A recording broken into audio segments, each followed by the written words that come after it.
இப்போ எல்லாரும் அண்ணன் வந்தோன்னே எல்லாம் சந்தோஷமாயிட்டாங்க. எல்லாரும் அண்ணன பார்த்தோன்னே, அண்ணனுக்கு என்ன பார்த்தோன்னே என்ன தெரிஞ்சுதோ இல்லையோ, ம். அப்போ எல்லார்கிட்டயும் தான் நலம் விசாரிச்சாங்க, பேசுனாங்க. அப்புறம்ல "தங்கச்சி உங்கள மாரி ஆட்கள்லாம் வந்து என் கூட நிக்கணுமே, நீங்க என்ன நிக்க மாட்டேன்றீங்க?" அப்படின்னு கேட்டாங்க. ம்.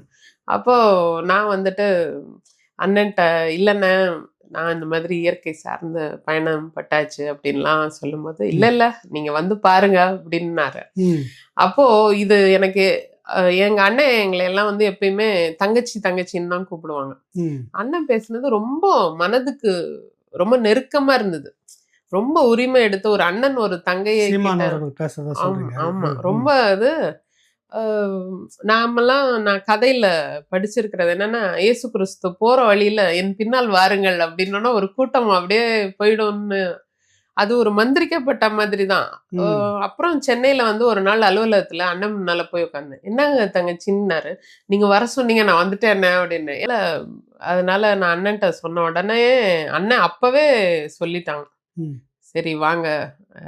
அ நீங்க ஏதோ ஒரு தொகுதியில நிக்கிறீங்க" அப்படின்றது முதல் நாள் பேசும்போதே உட்கார்ந்து